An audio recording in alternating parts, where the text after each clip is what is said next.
the National Academy of Engineering in China, and he is a member of the National People's Congress. So he's got a lot of perspectives on this. He started his career in Silicon Valley. He's now an entrepreneur, a lawmaker, and an engineer in China. So let's have our conversation with John Zhonggan.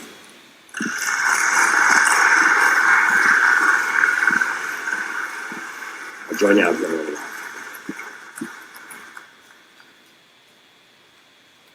Thank you, Ali, for the lovely introduction on my first visit to George Washington University. Ladies and gentlemen, distinguished member of the U.S. National Academy of Engineering, the UK Royal Academy of Engineering, and the Chinese Academy of Engineering, the Grand Challenges scholars and students, good morning. It's an honor to be here. It's a great honor to be with you, the best and the brightest from all over the world. I come from Beijing. It's a pretty city. Look at the sky. It's beautiful. It might be different from what you're saying from various media reports of a big city that's suffering from heavy smoke, traffic jam, and other environmental problems. However, this is a recent photo of Beijing just before I come to this event. The sky is blue, the cloud is white, and Chang'an Street is beautiful. You might wonder what has happened. Look at this photo again. Look at those bicycles. Among various measures to curb air pollution, it is those bikes that make the difference. So please let me start with a simple story about bicycles. 30 years ago, in the 1980s, China used to be famous for being the kingdom of bicycles. At that time, bicycle was the primary way of transportation in China for most of Chinese. Each family has about 2 bicycles on average, with the total number of 670 million bicycles in the country. As China grows to become the second largest economy in the world, people turn to cars for commuting every day and stop using bicycles, which have been almost forgotten for many years. The total number of cars shoot up from 10 million to 190 million. However, can you imagine if 1.4 billion people use cars like bicycles in China, with 2 cars per family, how much pollution it will cause, and how much gasoline will be consumed, and how much congestion will happen to our road? It can be a disaster. But I'm not here today to repeat the story of how bicycle use can reduce the number of cars, energy consumption, pollution, and congestion. I'm here to talk about this new breed of bikes. In China, we call this shared bicycle on demand. It is so popular all over China that the market jumped from 2 million units in 2015 to 20 million units in 2016. And it can surge to 50 million by the end of this year. So it's a truly phenomenon. Here the question arises, to what extent are these bicycles different from those 30 years ago? And how are they different from those bikes parked outside here in Washington, D.C., with fixed docking stations along the street here? These bikes are of the same size, the same style, and they're either in yellow, in orange, or in blue, operated by different startup internet companies. Even more so, these bikes have new modern electronics installed, which connects to the internet wirelessly, to GPS, to cloud computing, to database, to mobile payment system, to the central management platform that even collects big data and apply artificial intelligence. Look at this electronic lock. It is full of all kinds of high-tech stuff: silicon, software, battery, antenna, GPS, Bluetooth, mobile communication chipsets. It's a full-blown computing device. With plenty of bikes parked around the corners of public facilities, like subway stations, office buildings, shops, and parks. You just need to scan the barcode on the bike with your mobile phone and unlock the bike through the mobile internet pay system. Or you can locate the bike on the GPS by turning on the apps on your cell phone. Through the cell phone, the backend platform software quickly performs the custom authentication, authorization, and then unlock the bike. After you use it and finish, just park, lock the bike, and walk away. The backend system will automatically take care of the binning and updating the location of the bike for the next user to use. Unlike those in Washington, D.C. here, you don't have to find a bike at a fixed location or swipe the credit card. Or even better, you don't have to return the bike to a fixed docking station. It's much more convenient. Fees, how much does it cost? It costs no more than 1 RMB yuan, or just 15 US cents for 30 minutes locating.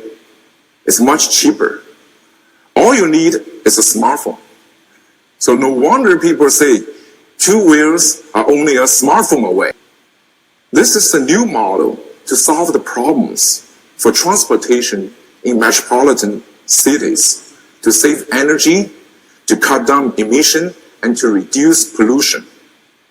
In much the same way as the US-based Tesla reinventing electric cars, China is now reinventing the bicycles.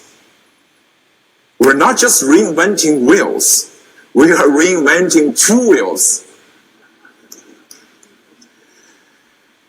Oh, I forgot to mention, it also helped to solve the last mile problem for the people who want to use the public transportation. According to statistics, last year in 2016, last mile problem for the people who want to use the public transportation. According to statistics, last year in 2016, the total distance traveled by those shared bicycles was over 2.5 billion kilometers, equivalent to a traveling between Earth and Moon 3,300 times. It saved 460 million gallons of gasoline, cutting down 4.5 billion micrograms emission of PM 2.5, which causes smoke in Beijing, reducing CO2 emission by 540,000 tons. Furthermore, the shared bike on demand business model attracted huge amount of venture capital investments and entrepreneurship, and many startup companies were funded. It also created use for big data to allow the companies to apply artificial intelligence and cloud computing to identify more information about consumer behavior, credit history, traffic information, and other information for smart city developments. Several leading startups' valuation have been over $1 billion US, like the US-based Uber and Airbnb. They become unicorns, very, very successful. But once again, I'm not here to talk about the valuations or big data. I'm here to talk about how engineering changes our world, how technology improves our life, and how innovation shapes our future. The success story of the bike sharing testified how problems can be solved through hardcore engineering. Like many other examples in history, challenges are equal to opportunities. The ground challenges are equal to ground opportunities. As engineers like you and me, once we are engaged, solutions to these challenges can be found, must be created and implemented. That's why engineers will always probably play a leading role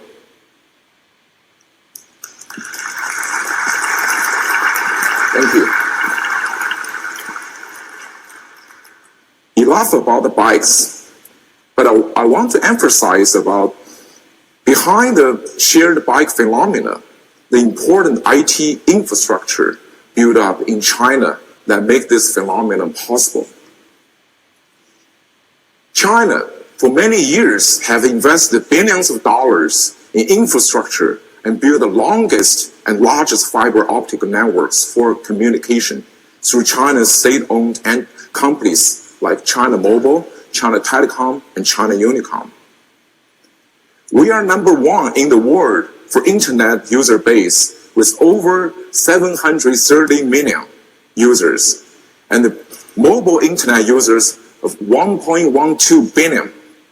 We have 1.25 billion cell phone users and 700 million smartphone users. We also grow some of the largest software and platform companies, such as Chinese search engine Baidu, the largest e-commerce platform Alibaba, and the social media and WeChat giant Tencent. In hardware, we boast leading telecom equipment and cell phone manufacturer like Huawei ZTE. Huawei now ranks number one in the international telecom market. Lenovo, by acquiring IBM PC and notebook division, becomes leader in the PC business. My company, V-Micro Corporation, through innovation and hardcore engineering, we launched China's first silicon semiconductor camera chipsets in 2001 for the international leading brands in PC, notebook, and cell phone, and enabled internet video communication and photo sharing. And that paved the way for internet social network applications popular today. Last year, in 2016, V-Micro just finished design and entered mass production of China's first deep learning artificial intelligence neural network processor unit chipset. In supercomputers, this year in 2017, China takes both number one and number two position out of top 10 supercomputers in the world. China now is the leading IT powerhouse worldwide. In addition to IT industry, China now is the second largest economy in the world. China has developed all sector industries, including power, chemical, medical, material, steel, construction, energy, and renewable energy. China has become the largest manufacturer of all kinds of industry and consumer products, and the number one exporting country in the world. Our space program in the recent years are quickly catching up with the world leaders with Changzheng rockets, Tiankong space stations, and Shenzhou spaceships, and Chang'e mission to land on the moon. In transportation, China has built the world's largest and longest highway system. More impressively, China has developed high-speed rail train technology and built the world's largest bullet train network. Today, it has 20,000 kilometers of rail lines, more than the rest of the world combined. It is planning to lay another 15,000 kilometers by 2025. Absolutely, this is another phenomenal success. Human talents are the most valuable asset in achieving such great success. For all the great achievements, we owe our gratitude to those engineers and scientists and technologists who made important contributions to China's development to become a modern country, as we say today. Among them, Dr. Chen Xuesen for aerospace science and technology, Dr. Deng Jiaxian, Qian Sanqiang, Yu Min, Zhou Guanzhao for nuclear physics and technology, Hua Luogen for mathematics, Hou Debang for chemical industry, and Yuan Longping for hybrid rice in agriculture. Some of them were trained in the US or UK and returned to China. For example, the MIT trained Dr. Chen Xuesen, who returned to China in the 1950s and built up a solid foundation for China's space program. In 2008, China Central Television Network named Dr. Chen Xuesen as one of the 11 most inspiring people in China. Indeed, he's such a powerful source of inspiration and imagination to many young people in engineering professions, including myself. In fact, great souls in history from science and technology and engineering worldwide, such as Newton, Einstein, Edison, Baer, Steve Jobs, and even entrepreneur Bill Gates, have always influenced and inspired generations of young professionals to aim high and go high, continue to create miracles for our civilization. One thing for sure is that the world will depend more and more on engineering achievements. For us, the smartest and the most ingenious people in the world, we are the chosen one. We are expected to follow their steps, and we will create the most advanced engineering in the world, and we will overcome the 14 grand challenges, and we will lead the mankind to a better world. Thank you.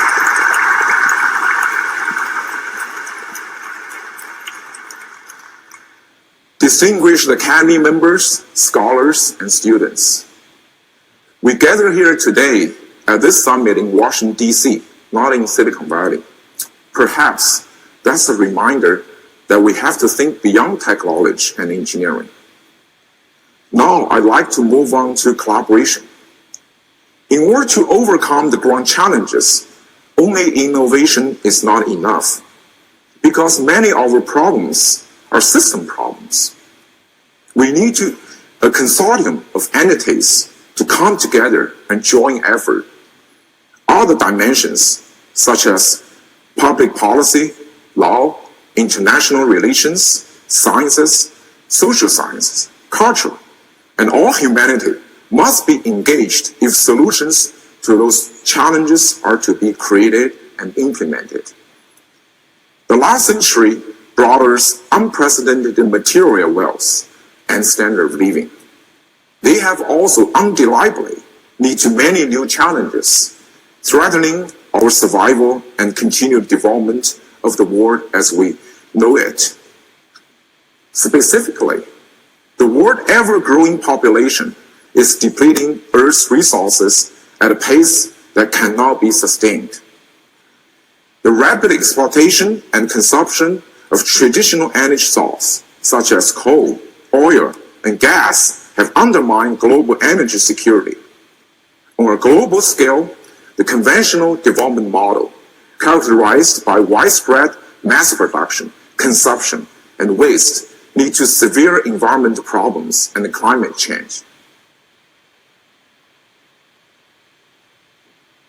As President Dr. Don Mo Jr. pointed out, in the 20th century, our challenges were primarily about things.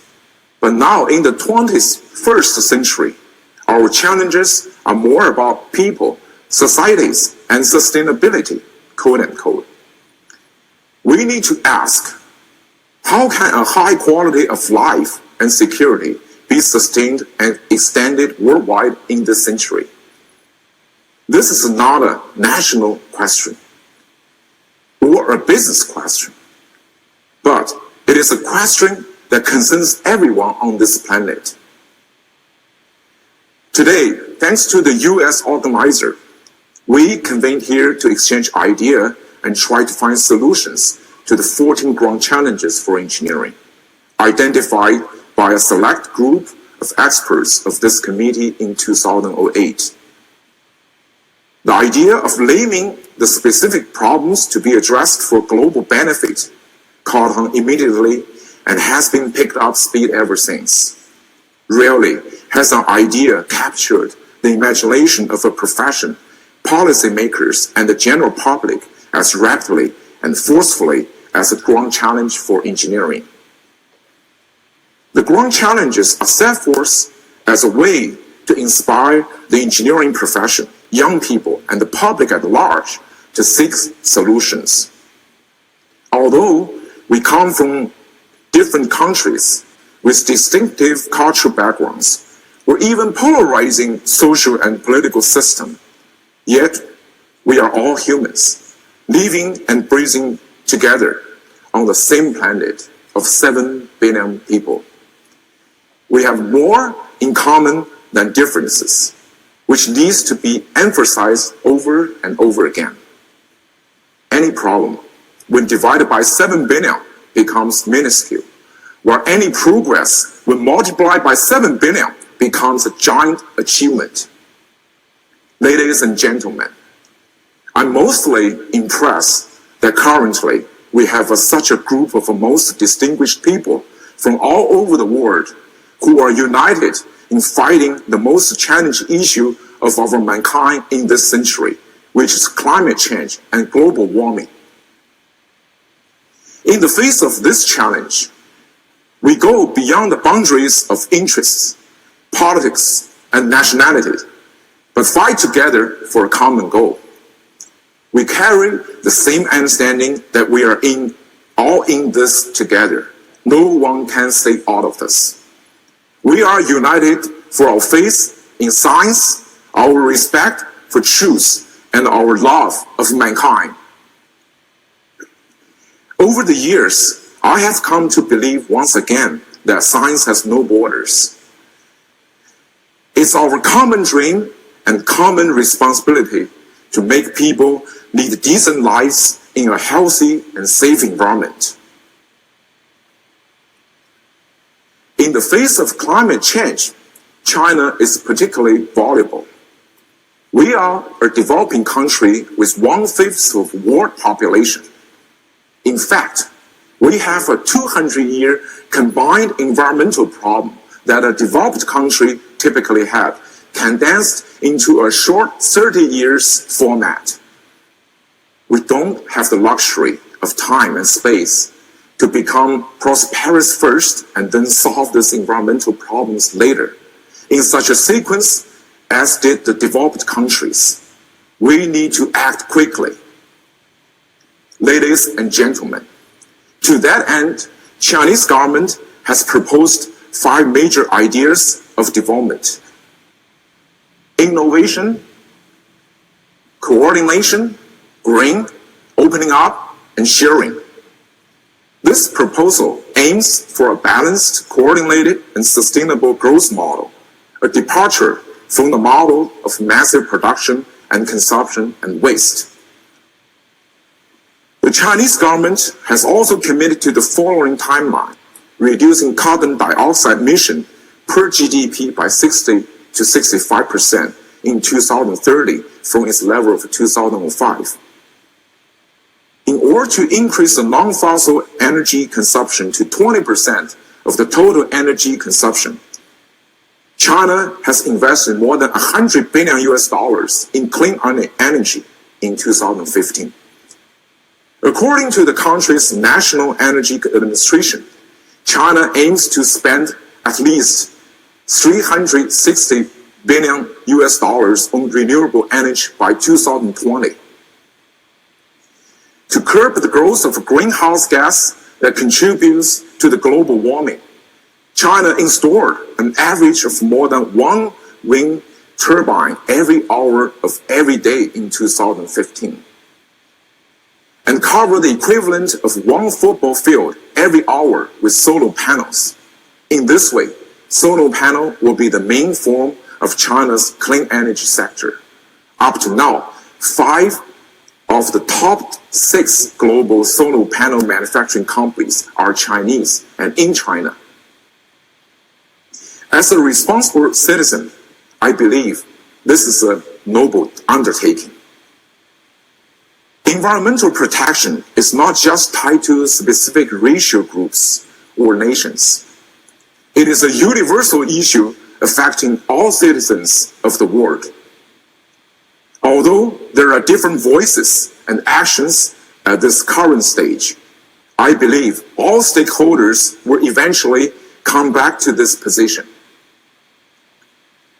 Ladies and gentlemen, 17 years has passed since the dawn of this century. The grand challenge identified by the committee has come to surface one after the other, putting great pressure on us ever more so than before. They are like the sword of Damocles dangling above us, urging engineers to speed up the power of innovation, to work jointly in finding solutions, and ultimately to guard our precious Mother Earth. Above and beyond, in 10 years, in 20 years, in 50 years into this century, perhaps we might have new grand challenges coming at us. Maybe the 15th or 16th grand challenges. So we need to stay vigilant and be prepared. The world is changing at an even faster speed, affecting all sectors of society and all walks of life. It is inevitable that new and serious challenges may arise. For example, with the technology of artificial intelligence, AI, spearheading in such a momentum that's much beyond our expectation, they have already been worrisome predictions about human beings displaced by robots.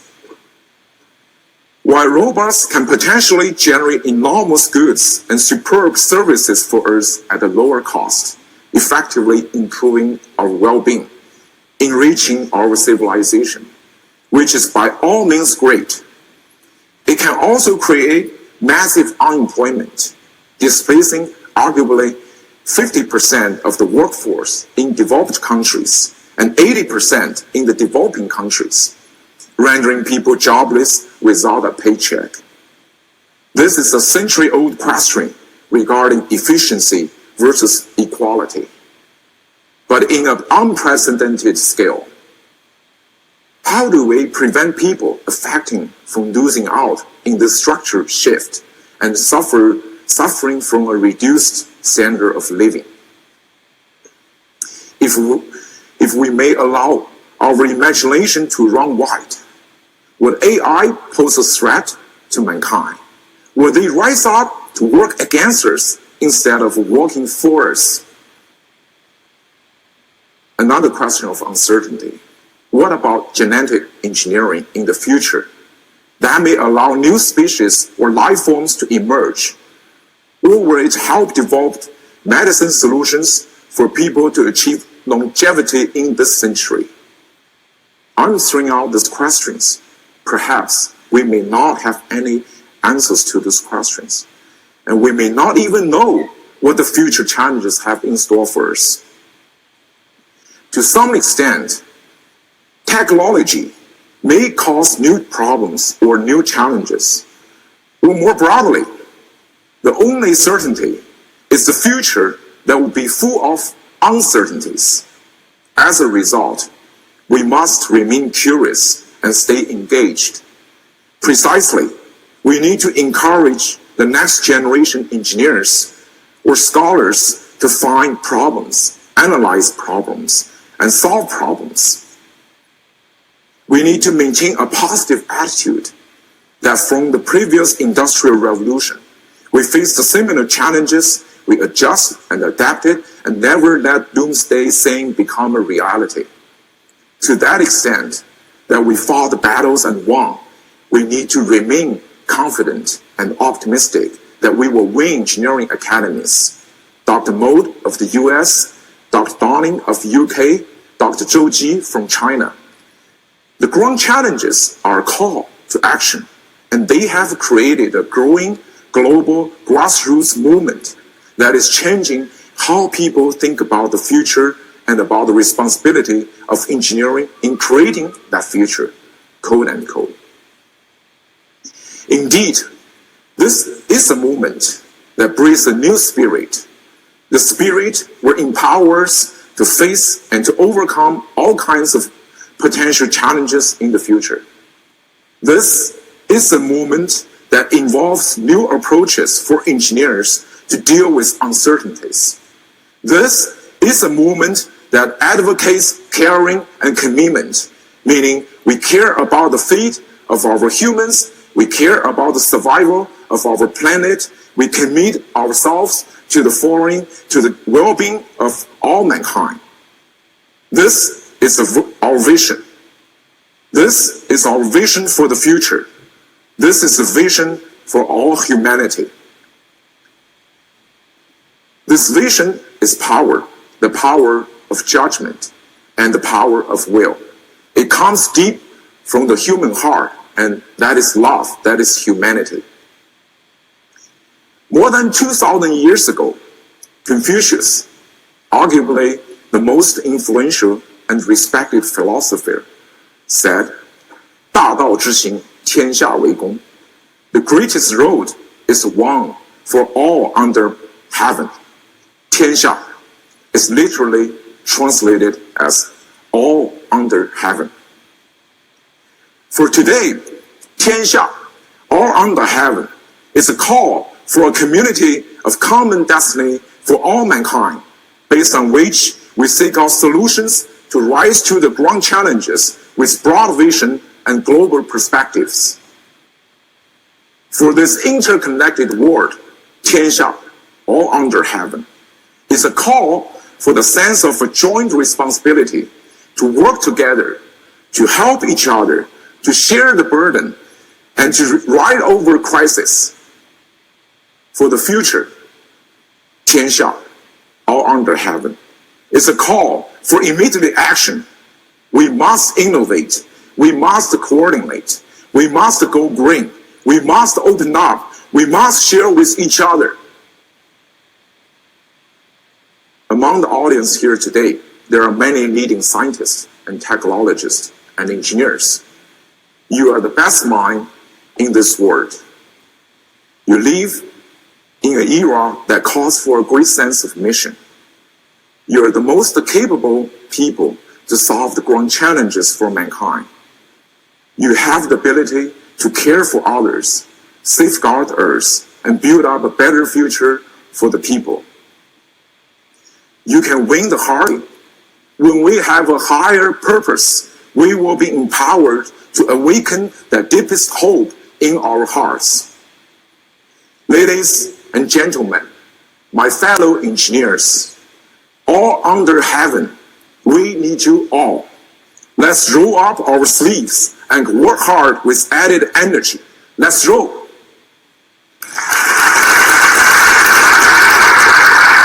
Thank you.